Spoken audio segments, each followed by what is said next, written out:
Go. Okay, this is a demonstration of a weekly meeting between a center director and a health and wellness director. Deb is playing the role of health and wellness director. I'm playing the role of center director. Okay. Good morning, Deb. Good morning, how are you? Good, good. Thanks for Good. meeting with me. Yeah, So before we that's get fine. going, first thing I want to do is thank you for your presentation Monday in the student assembly about opioid awareness and the concerns that we have. Obviously, it's a hot topic right now, significant concern for our student body, student population. Thought your presentation was right on point, valuable, useful. We're gonna need to keep repeating that. So I wanna keep that subject on the forefront for our staff and our Okay. students. So Yeah. think about other ways that we can continue to spread the word about the importance of this issue and the dangers associated with opioids. I'm really concerned about our student body in that regard. So thank you for that. Sure. And let's keep going in that Yeah, direction. definitely. Okay, So, great. Thanks. All right, so I want to talk about the 118s first. So we've got, so I looked at last week's audit and was concerned because there was issues with the R&R forms Okay. for the medication. This was for student Barbosa in particular. Okay, yeah. And so, you know, it caused me to reflect back on our prior meetings, and we had the same issues the week before with some students. So where are we at with this? Obviously that lack of compliance is concerning. Where do you think we are with this, and what's our solution? Well, so we're definitely gonna circle back with the center, and point out some of these things. The objective here would be for them to follow up. With the staff? We're gonna circle back with our Right, staff. right, we're gonna circle back with the staff and, have them follow up and then provide feedback. So we have a training issue? Yes, yeah, definitely. So, and is this, with our social development team, do we need to work with them in terms of them understanding their responsibility associated with the medication documentation? Or is it in wellness, or do you think it's both? So, I'm fairly new to the interdepartmental collaboration. We would certainly, wanna resolve this and look for, from an auditor perspective, we would certainly wanna resolve this and look for the feedback in that it has occurred. Yeah, so this Okay, is what I was, yeah. so we have a 3 o'clock social development briefing every day. Yeah. So one of the things we can do is I'd have you or a member of your team come over and can continue to reinforce the requirements of social development associated with their role in medication, really distribution. We're not administering it in social development, but the role that they play in terms of monitoring and then documenting the medication distribution that's going on. We have great training in our LMS associated with that. So I'm gonna work with the HR team. Let me make a note for myself here. HR follow-up with SD staff regarding medication. I'm gonna make sure all those staff are fully trained. Okay, But I need you to make sure all your staff in wellness are fully trained and understand the requirements. So can you follow up with them and make sure they've all been trained? sure. And then we're gonna need to do something beyond what's in LMS, because the LMS is great, but it's videotape training, has great value.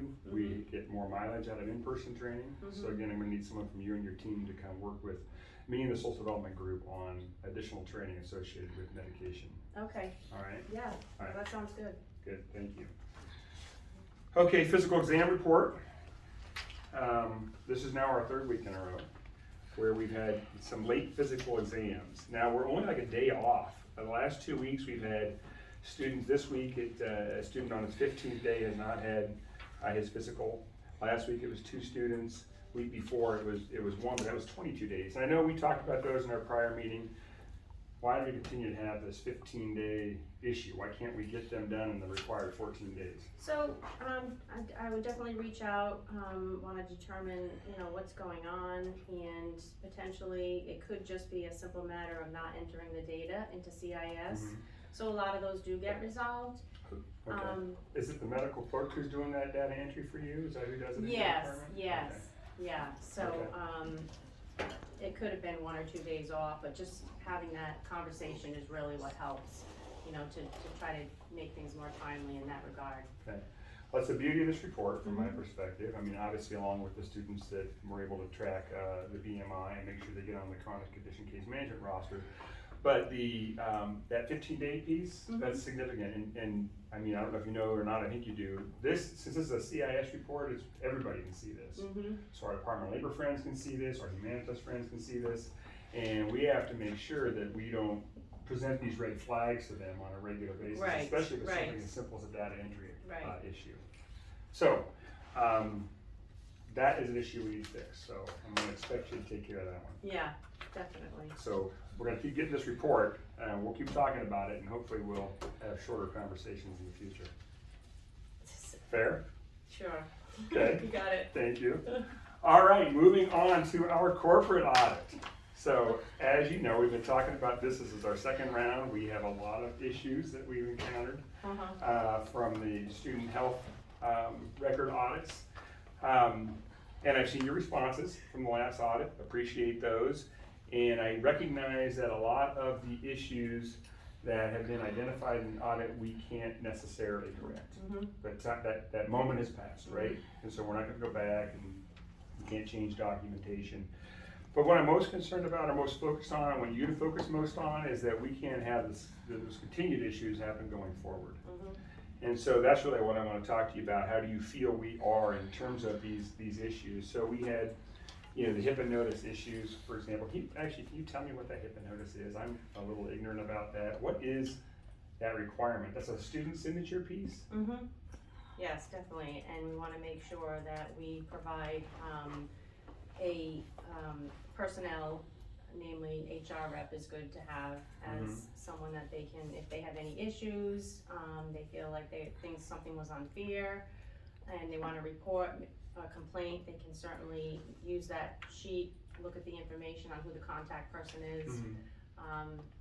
And this happens when, like during your initial workup with the student? Yes. interview? Mm-hmm. Okay, so we just, this is again kind of just a procedural thing. We just gotta make sure the Make student sure it's signs getting, that form exactly, in that process. right, Okay. right, So those easy fixes, those are the ones we gotta knock out. yeah, I mean, obviously it's important too, not just from a compliance standpoint, but I really wanna make sure that we have assurances that those things have happened, and obviously that signature is what verifies it, so, good. and then making sure too, if it's a minor, that the parent gets a copy of it. So I think that was one of the cases here. Good. So then the other piece that and again, I see it in the corporate audit, and I also see it in Arts 118s, is that we have some chart audit issues where we're not getting the chart audit fully completed. Again, from what I understand in conversations with you, conversations with our corporate office, that's a real key piece in terms of us ensuring all of the required things that we need to get done are occurring.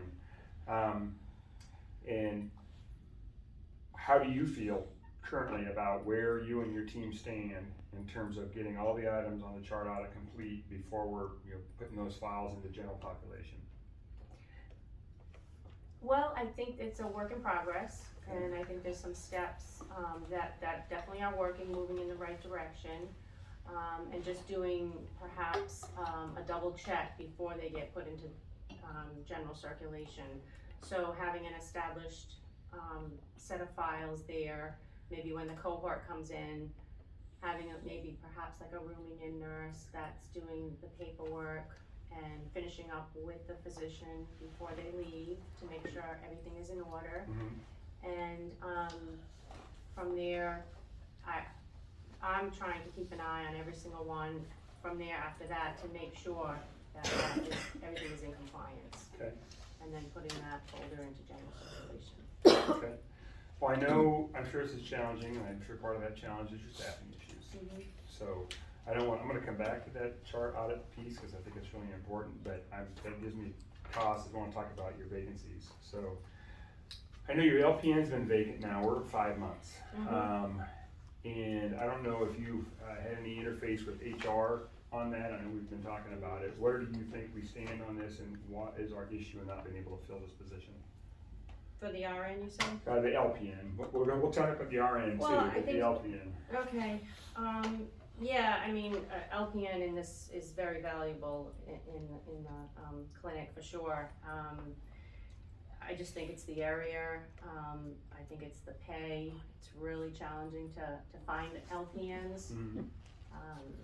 So that's kind of where we're at, and we keep circling the wagon, trying to find, somebody. Have you worked with HR or reviewed kind of how we're recruiting in terms of like what our ads say and things of that? If the wording is attractive, or is it?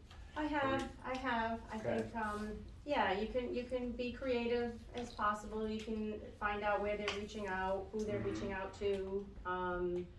Again, it just keeps coming back to the pay and the area, and the position itself. It's a real challenge to get, the LPNs.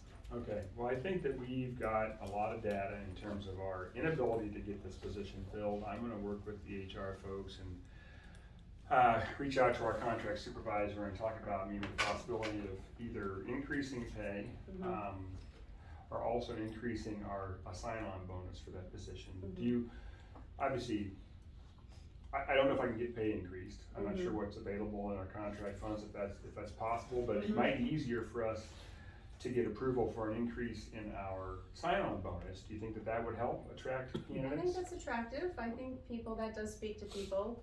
Okay. It's tough everywhere, so I think Yeah. that definitely speaks to people. Okay, all right, well, I will follow up with both HR and our contract supervisor and see if we can get some adjustments there. We really need to get that position filled, and it's gonna be hard for you to accomplish all the things that you need to when you're short-staffed, I recognize that. Can't use it as an excuse, we still gotta get the work done. Right. We're short in lots of departments, but I understand the challenge associated with that. Is it the same situation for your RN? Your RN is part-time. Right, yes. That's been vacant for a while. I do kind of pay attention to that as well in terms of, what's posted. We did recently, I think it was a couple of weeks ago, a nurse recruiter, to assist in the search Okay. for the RN position. So hopefully something comes out of that, and, it's just another avenue for us. Okay, we'll keep working with HR, stay close with them on this issue. Okay. Also, I would encourage you to remind your team members that we do have, an employee, referral bonus is in place, so if they know other folks in the nursing community. Oh, who definitely, do good yes. work, Nurses talk. They can Nurses make, know, they can make a right. little money themselves, to do that employee referral piece, which would be great. I'd love to give them some money to help us, fill those positions. One other thing about the LPN is that, have you thought about potentially some different kind of hours? And, cause I know that sometimes if we're talking, this is a .75 position, not Right. always easy to fill. Right. So if we can be creative with hours to get our needs met, I mean, that needs to be our priority, but at the same time, have some adjustment in hours that will allow an individual to still, work their other job, take care of their family responsibilities, find some way to make those two things fit. Yeah, very creative with plugging them in wherever we can. No hesitation. Cause we can That do, can I definitely- don't think we have a weekend need. Mm-hmm. I would consider allowing somebody to do weekend. We always find work for them. I don't think that's where our focus should be. But that's something we could consider if they had some weekend hours to fit into the mix. Anyway, think about that as well. Yeah, no, definitely. Okay. Yeah, appreciate And as that. well We as- can- as if well we as can even make some it like into that, the that's evening great. hours possible. Okay, good. Yeah, Okay. that's great. Good. All right, so, what are your issues or concerns? What do you need from me? I guess just, sometimes it's hard just to talk for a few minutes, I think maybe outside of this meeting. I'm usually not one to ask at all for help unless I truly need it. And then I'm very brief and to the point. It's kind of like, this is something I need your help on, like now, and your decision on. So just being able to access you that way. Sure. If I come in and your assistant isn't here and I'm still circling, like this is a decision a Senate director has to make now. Okay. What would you recommend for me to try to, catch it right away? Well, you can text me. I'm gonna always have my phone with me. You can text me. That would be one way. And make sure you're familiar with the master management schedule outside of your own meeting, because Okay. you're gonna be able to find me in that schedule. And so there's a number of meetings, and if you need to, you can work with me or my assistant, and we can show you, give you the master management schedule and circle the ones that I'm always in. Okay. And those are places you'll be able to find me either going to or coming from on a pretty consistent basis. So that'd be another avenue for us to have some face-to-face time, Okay. especially for those. So being a Need to new know. wellness director, I think I was a little lost in the beginning of what you were referring to.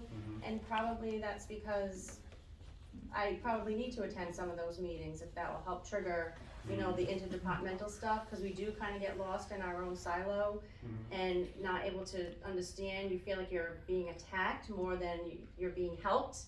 And I enjoy interdepartmental communication, but I'm just not sure, you know, how that's gonna help wellness when you're feeling like you're, you know, just swallowed up whole sometimes. You know, I could do, maybe not only for yourself, but maybe for the benefit of your whole team, we could set up a time where we could do some, I'll just, for lack of a better word, call it master management schedule training. So our whole process is we have a weekly set of meetings that reoccur every week. And those meetings each have a specific purpose and intent, and information flows in and out of those meetings interdepartmentally. And they're also, the timing of those meetings in terms of the day of the week in which they're held also matter. Because what happens on Monday may flow to another meeting on Wednesday. And then it's discussing it on Friday, and it loops back around, and the same thing happens again on Monday. So it's really an important part of operationally how we run a Job Corps Center. And so seeing and understanding where you fit, not only as a wellness director, but where your team fits within that would be really valuable for you. That helps you get that understanding of that big picture. We always think our time is most important. I understand that.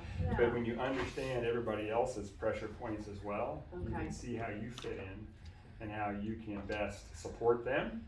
And at the same time, it gives you an opportunity to help them understand how they can best support you and your team. So just to kinda push that a little bit, is there at any point in time where it would be inappropriate for me to just leave? If I get what I need from the meeting, is it okay for me to just move on then? I mean, sometimes you feel stuck in these meetings. Yeah, no, that's a great point. So, for example, the 3 o'clock social development briefing is a great example of one in which I would talk with the social development director about ensuring that you are early on in the agenda.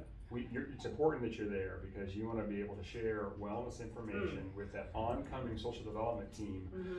Information they may need is going to help them serve the students in the evening. That's also an opportunity for you to get information from them. They may have some things that are valuable for you and the team. But if you can be early, that's going to be a 20-30 minute meeting. If you can be early in the agenda, you can bop in there and it's a 5 minutes at your time, and then you can bop back out. Just being new, I just hate to leave the clinic. I appreciate that. And there's gonna be a time, I hope, when you can stay for the whole thing. Yes, That's me good too. for you too. Yes. But right now, that wouldn't be necessary. So I would just talk to him up front about that, because there's gonna be some very specific social development stuff, you know, about locker inspections or whatever, that you don't have to be in that meeting for. So I that's appreciate a way to that. be Okay. efficient and still make sure that you're getting your needs met, but you're also supporting them in what they need. Okay, good, great. Good. Thank you. Sure. One last thing, how's the family? Nice, they're Great. doing well. Great. Doing very, All right. yes, Good. yeah. All right. Good. Thank you. Have a good day. Thank you.